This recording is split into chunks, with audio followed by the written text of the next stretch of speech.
ዳንኤል ክብረት አንተ የእግዚአብሔርን ቃል አውቃለሁ ብለህ ከተናገርከው ይሄ ንግግር ይልቅ እውነቱን ልንገር አንተ ሀገርን እወዳታለሁ ከምትለው መውደድ በላይ እንደ ቃሪያ ፍሬ በየሀገሩ የተሰደዱት ኢትዮጵያውያን እቺን ሀገር ይወዷታል። አይናችን እያየ ከምንሞት ብለው ተሰደዱ። መኖርም አትችሉም መቀበርም አትችሉም። ግን ወንድሜ እኔ ልንገር እኔ አሁን በዚህ ሰዓት አይደለም አሜሪካ አይደለም አውሮፓ ከኢትዮጵያ የተሻለ አፍሪካ ኡጋንዳና ቢሉኝ ይሄዳል። ሰላም ጤና ይስጥልኝ በየሰንደውቃችሁልኝ በአዲስ ቪዲዮ ተመልሼ መጣሁ። በዚህ ቪዲዮ የምንመለከተው ዲያስፖራችን አስመልክቶ አቶ ዳንኤል ክብረት እንግዲህ ሰሞኑ ባደረገው ንግግር ላይ ምላሽ የሰጡት መምህራችን መምህር ሲሳይ አዳነ በቁጥጥር ስር እንደዋሉ እየሰማን ነው የምንገኘው። ብዙዎችን እያስቆጣ ይገኛል። እንዲሁም ደግሞ በጣም አሳፋሪ ተግባር የተባለ ይገኛል። መምህራችን መምህር ሲሳይ አዳነ ንግግር እንግዲህ ለእስር ያደርጋችኋል ወይ ምን ተጠፍ የሚለው ነገር አስመለክታችኋለሁ። እንደዚሁም ደግሞ የአቶ ዳንኤል ክብረት ንግግር እንግዲህ ከህግ አንፃር ወይ ደግሞ ከኢትዮጵያ ህግ አንፃር እንዴት ይታያል ነው የሚያስመለክታችሁን የሚሆነው። ላይክ እና ሼር ያደርጋችሁ ፍትያችሁ ኮሜንት መጻፋችሁን እንዳትረሱ። ሰብስክራይብ ለምንድን ነው የማታደርጉት?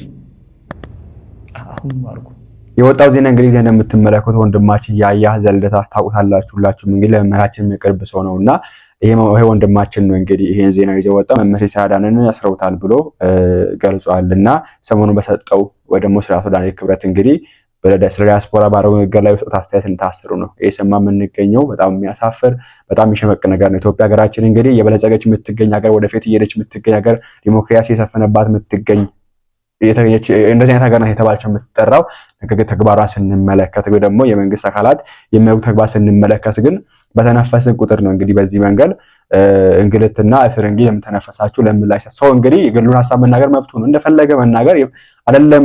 ዳንኤል ክብረት ጠቅላይ ሚኒስትሩ የተቸነው የምንገኘው የፈለግነውን አካል የምትችል መብት አለን። ዜጋ እስከሆነ ድረስ ልክ ሲሆን እናመሰግናለን። ልክ ነው ይቀጥሉ በርቱ እንላለን። ልክ ካልሆነ ዜጋ ነንና ስለሚያጠቃ ስለሚመለከተን ይሄ ልክ አይደለም ብለን ኢቨን እስከ ፕራይም ሚኒስተሩ መታሸት መብታችን ነው። የማንም ይከለከል ነገር አይደለም። ኢትዮጵያ ውስጥ ስንመለከት ግን አይደለም ፕራይም ሚኒስተሩን እዚህ ከታች የሚገኙ እነዚህን አካላት ራሱ አይደለም ተዋቸው የቀበሌ አካላት ላይ ራሱ ይሄ ልክ አይደለም አስተካክሉ ትሏቸው ያስገቧቸዋል። እቺ ነች እንግዲህ አሁን ኢትዮጵያ የተባለችው ወደፊት እየሄደች ነው፣ የበለጸገች ነው፣ እንትን እያለች ነው፣ የሰለጠነች ነው እየተባለ የምትነገር ሀገርና መምህራችን መምህር ሲሳይ እንግዲህ በዚህ መንገድ አስረው ወደ እስር ቤት እንዳስገቡት የሰማን ነው የምንገኘው። እስቲ መጀመሪያ የምንመለከተው እንግዲህ መምህር ሲሳይ የሰጡት ምላሽ ምንድን ነው የሚኖረው ከማለታችን በፊት የአቶ ዳንኤል ክብረት ንግግር ራሱ ምን ያክል አሳፋሪ የሚሸመቅ ንግግር እንደሆነ ከሳቸው አፍ መስማት ወይ ደግሞ ከአቶ ዳንኤል ክብረት አፍ መስማት ምንም ጥቅም ስለሌለው ያው የማይረባ ሐሳብ ስለሆነ አንድ ወንድማችንን ቀንጨብ አድርጎ አስቀምጧልና እሱን ላሰማችሁ ነው። ወደ መምህር ሲሳይ ንግግር እንሂድ። ለዲያስፖራ የቀብር ቦታ መከልከል አለበት። አነጋጋሪ የዲያቆን ዳንኤል ክብረት እንግዲህ መልእክትና ንግግር አሁን በሶሻል ሚዲያ እያነጋገረ ይገኛል። በውጭ የሚኖሩ ሰዎች ከኢትዮጵያ ምንም መጠየቅ የለባቸውም። መጨረሻ ሲሞቱ ለምን ቅበሩን ይላሉ። ማን ባስጠበቀው ሀገር ነው ማን መጥቶ የሚቀበረው በማለት ሀሳብ ሰንዝረዋል። ለሀገር ዝመቱ ቢባሉ እኮ አይዘምቱም። እኔና እናንተንን የምንዘምተው መርካቶ ቢወደድ ቢረክስ እኔና እናንተንን የምንጎዳው የእኛን ችግር ላለመካፈል ብለው ነው የሄዱት። ስለዚህ እንግዲህ ኢትዮጵያን መጥተው እንግዲህ ቅበሩን ወይም ደግሞ ቦታ መጠየቅ የለባቸውም በማለት እንግዲህ በቁጣ ሐሳባቸውን ገልጸዋል። ዲያቆን ዳንኤል ክብረት በንግግራቸው በለንደን፣ በአምስተርዳም፣ በዋሽንግተንና በሌሎች ሀገራት እንግዲህ ሲኖሩ ከርመው ቅበሩን ብለው ይመጣሉ።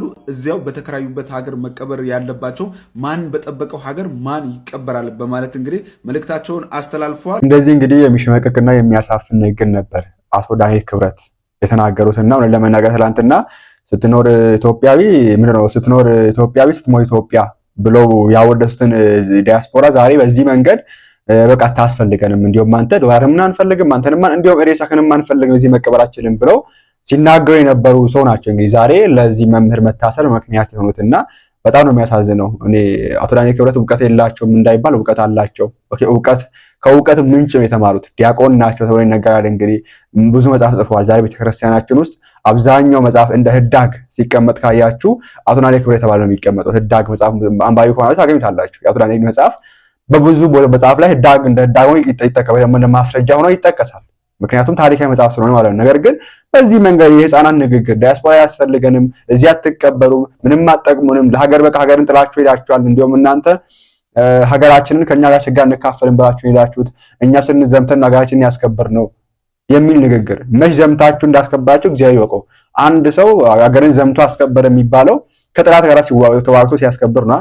which means ከድንበር ጋር ወይ ደግሞ ድንበርን አልፎ የመጣ ካለ ለምሳሌ ያክል አድዋን ስንመለከት አባቶች ቢናገሩ ያምርባቸዋል። እኛ ባስከበርነው ሀገር ብሎ መናገር የሚችሉት አባቶች ብቻ ናቸው። ወይ ደግሞ በአድዋ ጊዜ ሲዋጉ የነበሩ አባቶች ብቻ ናቸው ከጣሊያን ጋር። ለምን ድንበር አልፎ ነው የመጣው። ዛሬ ተቆስ የሚደረገው ውጊያ እያንዳንዱ ወንድሙን ነው። የትኛውን ድንበር ነው የምታስከብሩት? ከትግራይ ጋር ውጊያ ተደረገ። የትኛውን ድንበር አስከበራችሁ?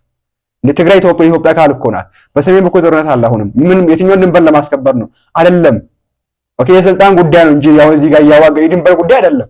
እንዴ ከኢትዮጵያ እኮ አልተፈናቀሉም እኮ በዚህ በአማራ በኩል የተዋጉ ቢገኙት በኦሮሚያ በኩል ተፈናቅለው ኢትዮጵያ ውስጥ በትግራይ በኩል ባለፈው የተዋጉት አሁንም የተዋጉ ቢገኙ ተፈናቅለው ኢትዮጵያ ውስጥ አልተገነጠሉም እኮ ኢትዮጵያ ውስጥ እኮ ነው የሚገኙት። ከኤርትራ ጋር ተዋግተው ድንበር አስከብተው ይችላላችሁ። ከግብጽ ጋር ተዋግተው ይችላላችሁ። ከእንትን ከሱዳን ጋር ከኬንያ ጋር ካላችሁ ያስኬዳል። እንዲሁም ትንሽ ግን ከማን ጋር ተዋግታችሁ ያስከበሩት ድንበር ነው? እኛ ያስከበርነው ድንበር መጥቶ እነሱ ይቀበላሉ የምትሉት? አልተዋጋችሁም ከማንም ጋር። ወንድሙን ነው የወጋ የሚገኙ እና በዚህ መንገድ እኔ አላቅም። እኔ ያላዋቂ ንግግር ነው። እውቀት አላቸው እና ክብረት ግን የተናገሩ ንግግር እዚህ ጋር በርሳኝ የተረዳሁት ከሆነ ያላዋቂ ንግግር ነው። በዚህ ንግግራቸው ደግሞ አሳይቶ ሰዎችን ማሰር ማለት ደግሞ በጣም የሚያሳፍር የሚሽመቅቅ ነገር ነው። ኢትዮጵያ ሀገራችን ምን ያክል ፍትህ የጎደለባት እንደሆነ የሚያሳይ ነው። ኦኬ የፈለገውን ሐሳብ መስጠት ሰው መብት አለው። አንድ ዜጋ ነን። የፈለገውን ሐሳብ የመስጠት መብት አለው። በቃ ከፈለገ ይደግፋል፣ ከፈለገ አይደግፍም። ግዴታ ዳልን ደግፍ ልትሏችሁ ነው። ብልጽግና እንግዲህ ደግፍ ልትሏችሁ ነው። አልደግፍም ጋር መብቴ ነው። ኦኬ ይሄ ባለበት ሁኔታ ግን እነዚህን መምህራን እነዚህን መልስ የሚሰጡ አካላትን በዚህ መንገድ ማንገራቱን አላቅም ምን እንደሆነ ጥቅሙና ምን አሉ የሚለውን ነገር ሲመምህራችን ምን ብሎ ነው ለሰው ያደረጋቸው ንግግር ምንድነው የሚለው ነገር እንመልከትና እውነት ዳንኤል ክብረት ንግግር በራሱ በህግ አንፃር ያስኬዳሉ የሚለው ነገር አስመለክታችኋለሁ። እውነት ልንገርህ አንተ ከተናገርከው ዳንኤል ክብረት አንተ የእግዚአብሔርን ቃል አውቃለሁ ብለህ ከተናገርከው ይሄ ንግግር ይልቅ ሰይፉ ፋንታውን ላይ አብዱ ኪያር አንድ ወቅት ቀርቦ የተናገረው አንድ ነገር አለ። ስለ ስደት ማረሳው ነገር በስደት እያለ በወጣትነት ዘመን እድሜ 25 እዚህ ቤተሰብ አለ ምናምን እያለ የተናገረው ነገር አለ። እዛ ነገር ላይ ዘፈን አድማጭ የዘፈን ግጥም የሚይዝ ጭንቅላት የለኝም። አንድ ከሱ ንግግር ጋር የተቀናበረ ነገር ሰምቼ ነበር። በወረቀት የሰው በደም የኢትዮጵያ ናቸው እያለ ይመስለኛል እና እውነቱን ነው። በወረቀት የሰው ሀገር ሰው ሆነው አሜሪካዊ፣ ጃፓናዊ እንዳልከው ጀርመናዊ፣ እንግሊዛዊ፣ ጣሊያናዊ ምንማዊ ቢሆኑ በደም ግን ኢትዮጵያውያን ናቸው። በገዛ ሀገራቸው እትብታቸው በተቀበረበት ሀገር እንዲኖሩ ሳይፈቀድላቸው ደግሞ ሞተው እንዲቀበሩ እንዴት አንፈቅድላቸውም? ደግሞስ ይሄንን ሐሳብ ከአንድ መንፈሳዊ እንዴት እንሰማለን? ከአንድ ዲያቆን ከነበረ ሰው አይናችን እያየ ከምን ሞት ብለው ተሰደዱ። መኖርም አትችሉም መቀበርም አትችሉም፣ ግን ከአንድ መንፈሳዊ የሚጠበቅ ሐሳብ ነው። ወንድሜ እኔ ልንገር፣ እኔ ትንሽ ሀገሬን እወዳለሁ። በፍጹም ከዚህ በፊት የነበሩትን የውጭ ሀገር መሄድ እድሎች እኔ ሀገሬ ላይ ነጭ በልቼ ነጭ ነድቼ ነው የምኖረው ነጭ ለብሼ ብዬ ብዙ እድሎቹን ያሳለፍኩት ልጅ አሁን በዚህ ሰዓት አይደለም አሜሪካ አይደለም አውሮፓ ከኢትዮጵያ የተሻለ አፍሪካ ኡጋንዳና ቢሉኝ ይሄዳለሁ። ኡጋንዳና ቢሉኝ ይሄዳለሁ። መርካቶ ቢወደድ ቢረክስ ጉዳያቸው አይደለም። አረ ጉዳያቸው ነው። እውነቱን ልንገርህ ወንድሜ በትህትና በአሁን ሰዓት ኢትዮጵያ ውስጥ ከሚኖሩት ነዋሪዎች ውስጥ እርግጠኛ ሆኜ ልንገርህ ከግማሽ ከ50% በላይ መቼም እያንዳንዱ ቤት አንዳንድ ስደተኛ አይጠፋም። የሳንቲም ድቃቂ የልብስ ላቂ እየላኩልን እኮ ነው ኑሮን እየደጎምን ያለነው። እውነቱን ልንገርህ አንተ ሀገርን እወዳታለሁ ከምትለው መውደድ በላይ እንደ ቃሪያ ፍሬ በየሀገሩ የተሰደዱት ኢትዮጵያውያን እቺን ሀገር ይወዷታል። ደግሞ የሚወዷት በከንፈር ብቻ አይደለም በተግባርም ጭምር ነው። 16 እና 18 ሰዓት ሰርተው ለፍተው ጥረው ግረው ወጥተው ወርደው ላባቸውን አፍስሰው ወዛቸውን አንጠፍጥፈው የሰው ፊት እንደ ሳት ገርፏቸው ያገኟትን የሳንቲም ድቃቂ እዚህ ላለው ለተቸገረው ወገናቸው ይልካሉ አገራቸውን ስለሚወዱ። በተለያየ መልክ በተለያየ ሁኔታ ሀገሪቱ የዲያስፖራውን የሳንቲም እርዳታ በምትፈልግበት ጊዜ መቀነታቸውን ፈተው አይደለም መቀነት የላቸውም።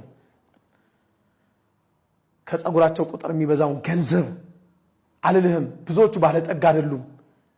ከሚበሉት ከሚቀምሱት ቀንሰው ግን ከጉሮሯቸው ቀንሰው ለታላቁ የኢትዮጵያ የህዳሴ ግድብ ብዙዎች ብዙ ነገር አድርገዋል።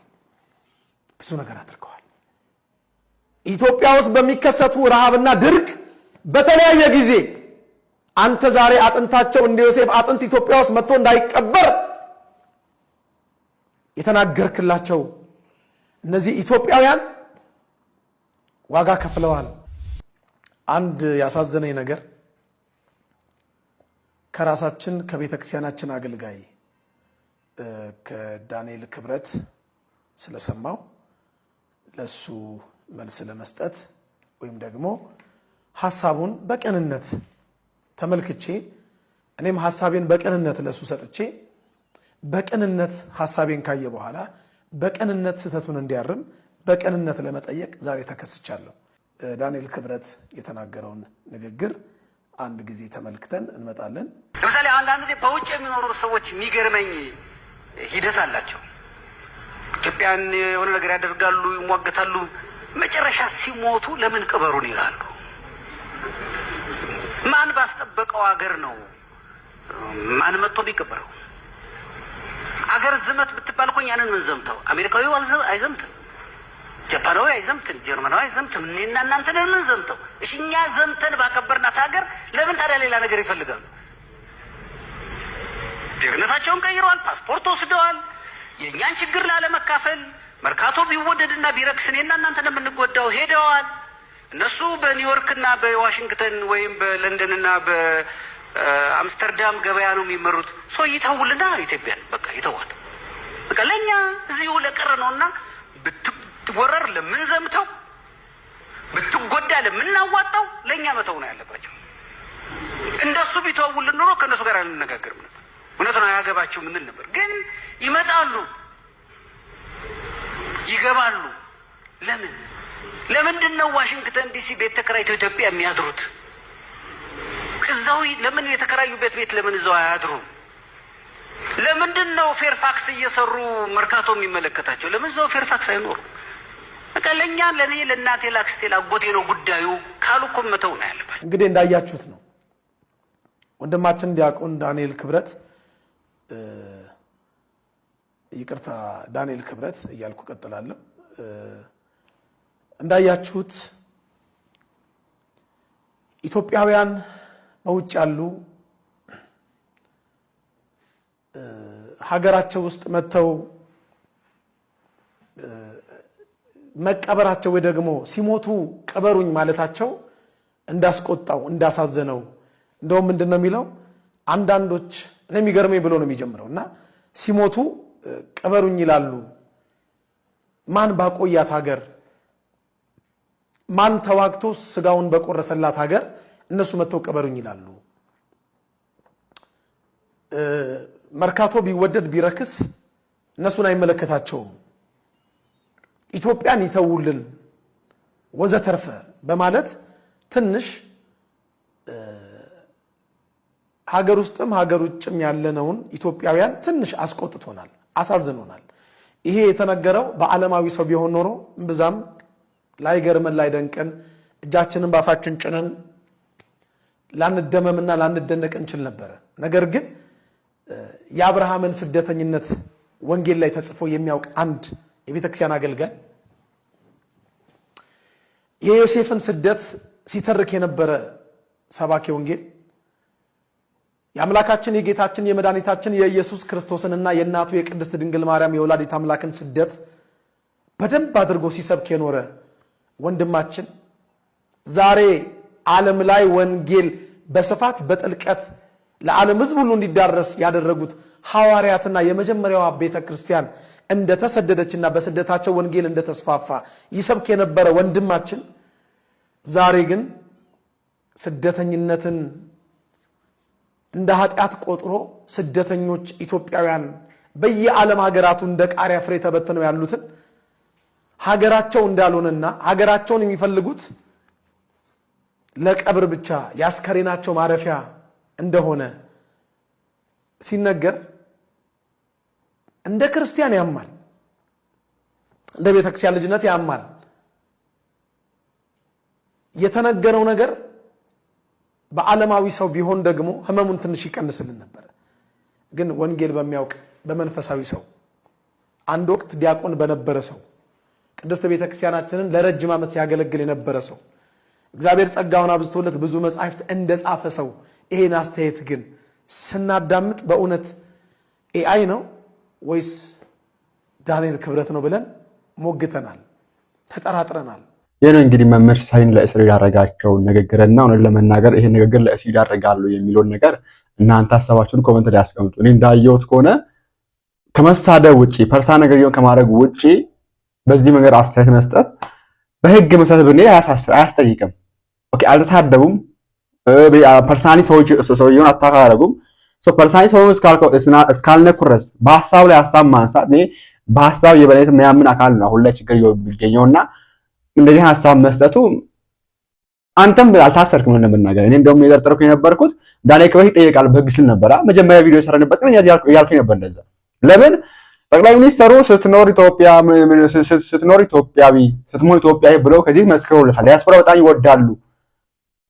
አሁን ግን የዲያቆን ዳንኤል ክብረት ምንድን ነው የዳንኤል ክብረት ንግግር ደግሞ ከእሳቸው ጋር ይጋጫል። ከአቶ ጠቅላይ ሚኒስትር ዶክተር አብይ አህመድ ንግግር ጋር ራሱ ስለሚጋጭ እንዲሁ እሳቸው ይጠየቃሉ ስላችሁ ነበር። ተመልሳችሁ ቪዲዮን እዩት። እሳቸው ባልጠየቁበት ሁኔታ ወይ ደግሞ አቶ ዳንኤል ክብረት ባልጠየቀበት ሁኔታ ገና እሱ ላይ ሀሳብ የሰጠውን ሰው ማስጠየቅ ወይ መጠየቅ እኔ አላውቅም። ህጋችን ወዴት እየሄደው እንደሆነ እንዴት እየሰራችሁ እንደሆነ ህግ ካላት እግዚአብሔር ይወቀው። ኦኬ ትንፍሽ መንግስት አካላት ትንፍሽ ማለት አትችሉም። በቃ ዝም ብላችሁ እንደ ከብት ተነዱ የምትሉን ከሆነ ንገሩን ነው። አሁንም አብዛኛው ሰው እንደ ከብት እንደሚገኘው ግን አያዋጣም። ኦኬ ሲጠፋ ይጠፍታል። ልክ ትክክል አይደለም ስታለሙ ትክክል ነው የሚላችሁ ሰው ከሌለ እናንተ ጥፋታችሁን ልማታችሁ ብር ብታውቁት ወይ ደግሞ ሁሉን እናውቃለን ካላችሁ ስሉ ንገሩን እስቲ እኛ ያልነው ትክክል ነው ካላችሁ ማለት ነው። እና እቺን ንግግር እንግዲህ አደረገ ሐሳብ ሰጠ አሳይት ሰጠ። እሱ ምን ሲናገር በትህትና አሳይት አርወዝ ጀመረውና እቺን ንግግር አደረገ ተብሎ እንግዲህ መምህር ሲሳይ አዳነ ዛሬ እንግዲህ በቁጥር ላይ እንዳለው እየሰማን ነው የምንገኘው።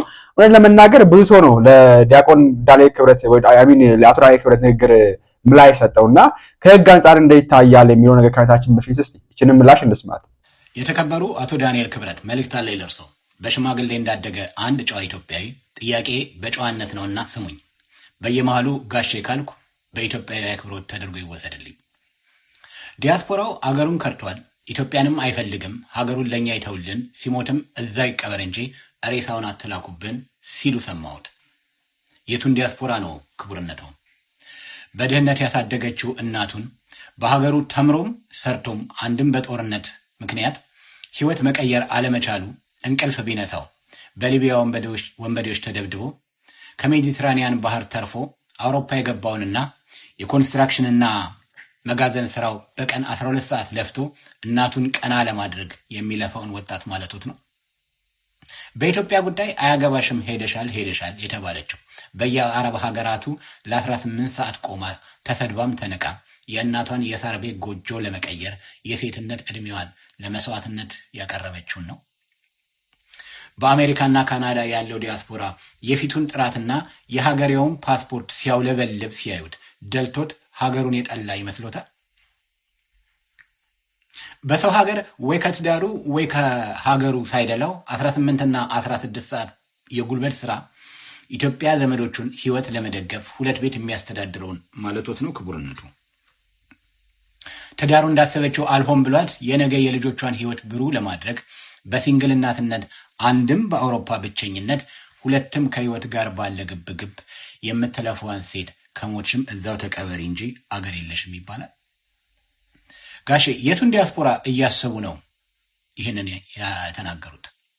መቼ ሞልቶልኝ ሀገሬ በገባው የሚለውን ዲያስፖራ ቁጥሩን ያውቁታል? በበረዶና ባልተመጣጠነ ሙቀት እየተሰቃየ ሰርቶና ከቢል አብቃቅቶ የተረፈውን ሀገሬ እንዲከፍቼ ብሎ ስጋውን በእንግሊዝ መንፈሱን ግን ኢትዮጵያ የሆነውን ዲያስፖራ ማለቶት ነው።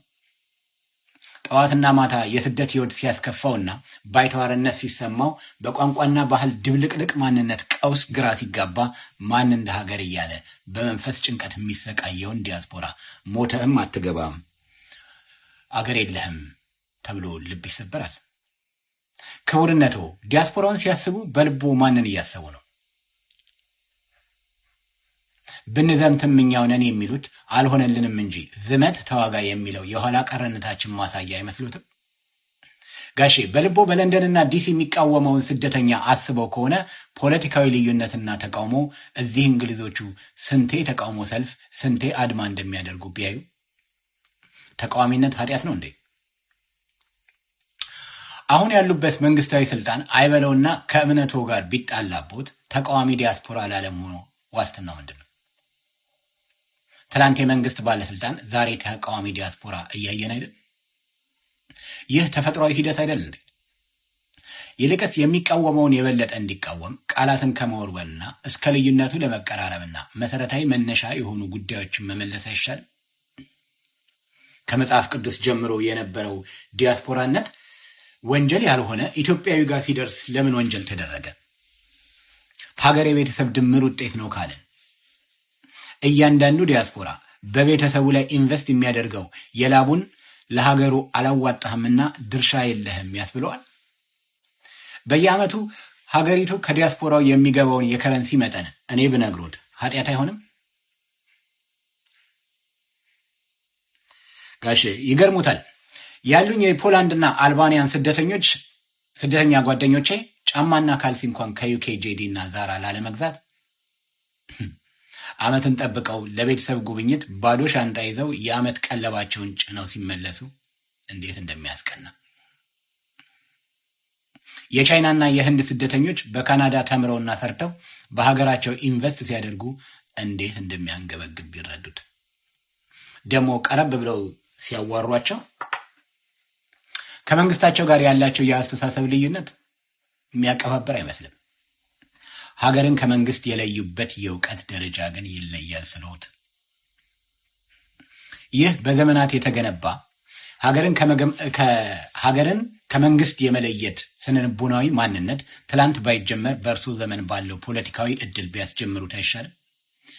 ብሔራዊ ባንክ ዲያስፖራው ገንዘቡን አካውንት ከፍቶ በውጭ ከረንሲ በቀጥታ የሚያስቀምጥበትን አሰራር ዘርግቻለሁ የሚለውን ዜና ሲሞቱ ሬሳቸው እንዳይመጣብን እዛው ይቀበሩ ሲባል ሁለቱ በምን ይታረቃል? ጋሼ ዲያስፖራውን ጠልቶ ብሩን ወዶ ይሆናል?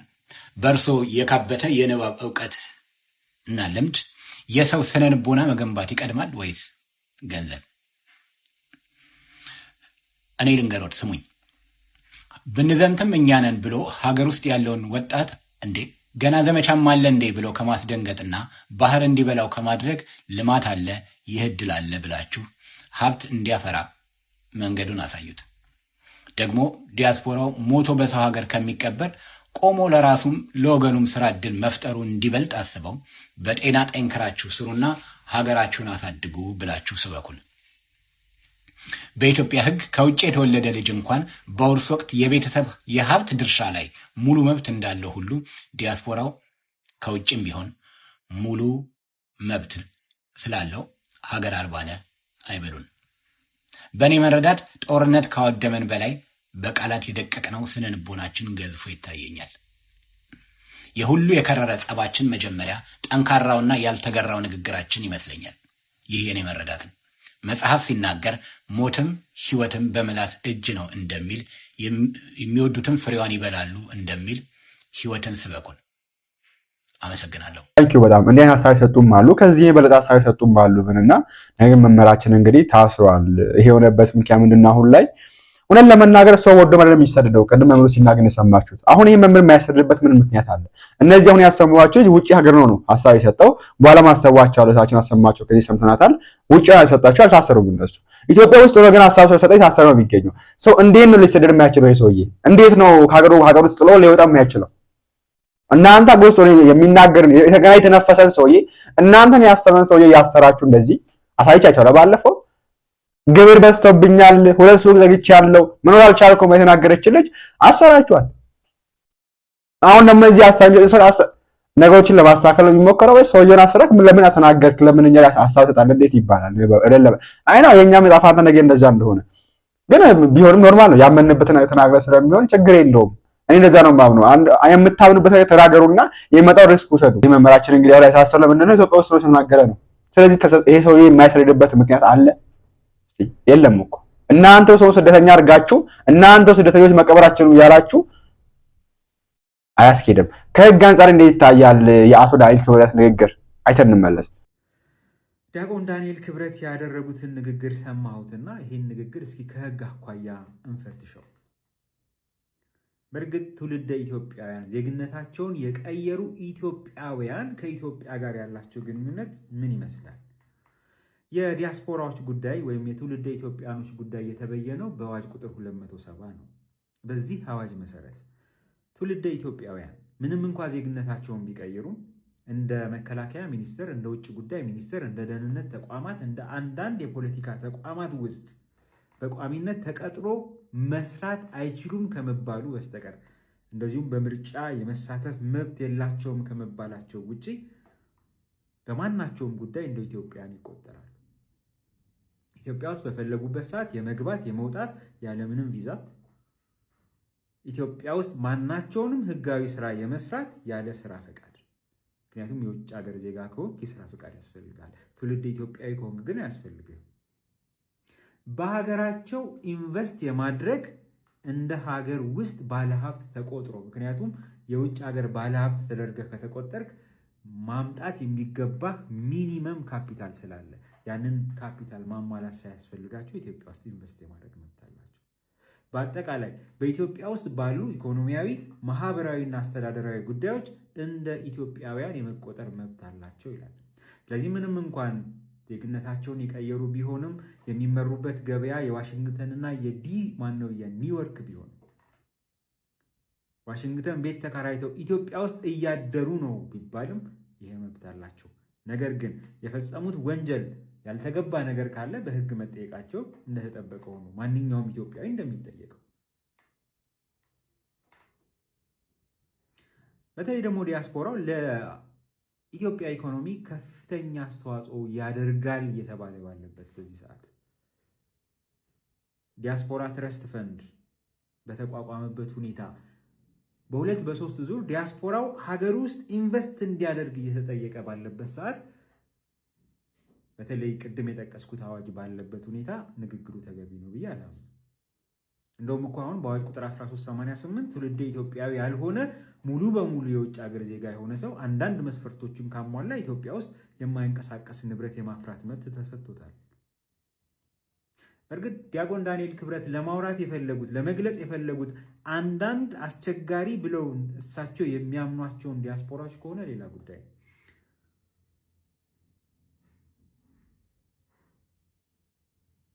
ይህም ቢሆን ወንጀል እስካልሆነ ጊዜ ድረስ ሀሳብን የመግለጽ መብት ተብሎ የሚገለጽ እንደሆነ ነው የሚታመነው። ስለዚህ ንግግሩን በዚህ መልክ ነው የተረዳሁት። ይህ ነው እንግዲህ ጠበቃ ነው። እግዚአብሔር ይስጥልን። ህጉ እንደዚህ ነው የሚለው። እንዲሁም ሊታሰሩ የሚገባቸው የሳቸው ነኝ ባይ ነኝ። ዳንኤል ክብረት ሊታሰሩ ይገባል ባይ ነኝ። እንዲሁም ለምን ህጉን ያስሳቸው ስለሆኑ ዜግነት የላችሁም፣ መቀበር አትችሉም፣ እንትን ማድረግ አትችሉም፣ እዛ ቤት ካላችሁ እዚህ ማድረጋችሁ ነው ብሎ ተናግረው ያልጠየቁ ሰውዬ እያሉ ለምን እንደዚህ አልክ? ይሄ እኮ ልክ አይደለም፣ እንዲህ በዚህ አንጻር ያለ ሰውዬ ማሰሩ እውነት ትክክል ነው ወይ? ለፍትህ ለህግ አካላት ራስ ትክክል ነው ይሄ ነገር? አምናችሁበት ነው? ህናችሁ ፈቅዶ ነው ይሄን ነገር ወይስ ተገዳችሁ ነው? ከላይ አሁን እንደሚደረገው መጥቶ ይለጥልጥህና ምንድነው ስትለው ከላይ መጣ ትእዛዝ ነው ይላል። ትእዛዙን እኮ ለምን ይሰጠው አያውቅም። የደበደበው ሰውዬ ማን እንደሆነ አያውቅም። እቃው የዘረፈበትም ሰውዬ ማን እንደሆነ አያውቅም። ያሸገው ሱቅም ማን እንደሆነ አያውቅም። ግን ምንድነው ችግሩ? ጉዳዩ ምንድነው? ከየት መጥቷል? የእንትና ሱቅ አሸግ ተብሎ ትእዛዝ ከላይ መጥቷል። ለምን የለም? እንደዛው ወይ ሰውዬውን ያሰራ መምራችን ያሰራችሁት ወይስ አምናችሁበት ነው? ጥፋት ነው ያሰራችሁት? ኦኬ ኢትዮጵያ እኛ የምናውቅበት ህግ እኛ የምናውቅበት ስርዓት ማንኛውም ሰው ነፃ ሐሳቡን የመስጠት መብት አለው። ህጋችን ነው ይሄ። ወይ ሻሩት ህጉ አጥፉት፣ ወይ ደግሞ የኛውንም ስለ ዳያስፖራ የጻፉትን ህግ አሻሩትና አጥፉትና ንገሩን። እርስ በርስ የሚጋጭ ንግግር ነው እንግዲህ ህጉ እንደዛ በጽሁፍ ያለው ግን እንደዛ ይላል። እዚያ ስንመለከት ግን በነገር የሚደረገው ይሄ ነው። በነገር ያደረገው ሰው የሚሰቸው አካል ይታሰራ በዚህ መንገድ ያየን በሐሳቡ በነፃ መግለጽ ፍቃድ መብት የለውም ሰው ኢትዮጵያ ውስጥ እና የህግ አካላት ይሄን ነገር አስተካክሉ። እንዴ ልክ አይደለም፣ ይሄ ልክ አይደለም። በቃ ይሄን ልክ አይደለም ሳይሆን ስለምታዙ ያው እንደምታስሩ እናውቀዋለን፣ ግን ልክ አይደለም አለቀ። ኦኬ በህግ ነው የምንመራው። ኢትዮጵያ የራሷን የበላይ ህግ አላት የምትመራበት። ይሄ ባለበት ሁኔታ ህጉን የጣሉ ሰዎችን ትታችሁ ህጉን ያልጣሉ ሰዎችን መታችሁ ህጉን የጣሉ ሰዎችን ህጎች አስተካክሉ። ይሄ ልክ አይደለም፣ ይሄ ከህጋችን አንፃር ይጻራል ብሎ የተናገረን ሰው ማሰር ይሄ ከላይ ትዕዛዝን እንደሚባለው ከሆነ በስተቀር ተገቢ አይደለም። ህጋችን እንደዚህ ነው የሚለው። ዲያስፖራ የሚያበረታታ እንዲሁም ዲያቆን ዳንኤል የተናገረው ንግግር እሱን ወደ እስር ቤት የሚመራ ነው እንጂ እሱ ላይ ሐሳብ የሰጠውን ሰውዬ ወደ እስር ቤት የሚመራ እንዳልሆነ ነው ህጋችን የሚናገረው። ይህ ህግ ባለበት ሁኔታ ነው እንግዲህ መምህራችን መሲህ አዳነን አስረውታል። እንግዲህ ዛሬ በጣም የሚያሳዝን ነገር ነውና እስቲ በዚህ ጉዳይ አዲስ ነገር ይላችሁም ቀርብ ነው የሚሆነው። ሌላ ጥፋት ካለባቸው መናቀም ቅድም ጠበቃው ሲናገር ከሰማችሁ ሜቢ ሌላ ሐሳብ ያላችሁ ዲያስፖራዎችን መናገር ፈልገው ከሆነ ነው ሲል ነበርና ሐሳብ ነው ስቲል ኦኬ። የፈለገውን አካል መደገፍ የፈለገውን አካል መቃወም መብት አለው ስቲል አይደለም። ውጪ ሆኖ ኢትዮጵያ ውስጥ ምን መብት አለው? አሁን ችግሩ እሱ መንገፋችሁ ነው። ኦኬ አልደግፍም እንትና አልደግፍም መብቴ ነው ብሎ የሚቃወም ከሆነ ታስፋይ በቃለቀ ህግ መብት አለው። በኢትዮጵያ ህግ መብት አለው። በዓለም ህግ መብት አለው። እንዴ ትራምፕ ፊት ቆሞ አይደል ትራምፕ ስትሳደበው የነበረው እንዲህ ነው ብላ መቼ አሰረች? ኢትዮጵያ ምንድናት? ያ አፍሪካ ውስጥ ነው የምትገኘው እናውቀዋለን። የተበላሸ ምንነቱ የማይታወቅ ህግ በጽሁፍ ብቻ የሚሰፈንባት ሀገር ነች እናውቀዋለን። ግን የሰለጠነች ነው የምትባል ሀገር እያደገች ነው የምትባል ሀገር ነገ ትልቁን የአፍሪካ ዋንጫ አዘጋጅ የምትገኝ ሀገር ነገ ለከንትን ሀገራት ከዓለም ሀገራት ሁለተኛው ኢትዮጵያ ከንትን ዓመት በኋላ የምትባል ሀገር ዛሬ እንደዚህ ዜጎቿን የምታሰቃይ ከሆነ ዛሬ እንደዚህ ግን ማታከብር ከሆነ ንግግር ብቻ ነው የሚሆነው። ተግባር እናደርጋለን የምትሉት ነገር ማለት ነውና በቻለ አቅም ይሄ ነገር የሚታይ ፈልጋለሁ። አሁንም ቢሆን ፍትህ ለመምህራችን በግፍ የታሰሩት ምንም አላጠፉም እኛ እስከምናውቅበት ድረስ ሌላ ማና ከሌለ የማና መናቆ እንግዲህ በዚህ ነገራቸው የታሰሩት ነው የተባለው እንግዲህ ያለ ከሌለ እንዲፈታ ያስፈልጋለሁ። ኢንዌስ ቪዲዮአችን ይመስላል እንግዲህ በዚህ ጉዳይ አዲስ ነገር ካለ ይላችሁ መቅረብ ነው የሚሆነውና ኢትዮጵያ አሁን ላይ በዚህ ሁኔታ ነው የምትገኘው። ሰው በነፃ ሐሳቡን መግለጥ ይችላል የሚል ህግ ባለበት ሀገር ሰው የፈለገውን አካል መደገፍ የፈለገውን አካል አለመደገፍ መብት አለው በሚባልበት ሀገር በነፃ ሐሳቡን መግለጥ ይችላል የሚል ህግ ባለበት ሀገር በዚህ መንገድ እንግዲህ ግለሰብ ላይ ሐሳብ ተሰጠ ወደ ግለሰብ ሐሳብ ልክ ካለ ተባለ ብቻ ሰዎችን ያሰራችሁ ወደ ስኬት እንደምንቀጥል እግዚአብሔር ይወቀው። ኢንዌስ በቀጣይ አዲስ ነገር ካላችሁ ቀርቡ ነው የሚሆነው። ላይክ እና ሼር ማድረጋችሁን አትርሱ። ቸር ቆዩልኝ።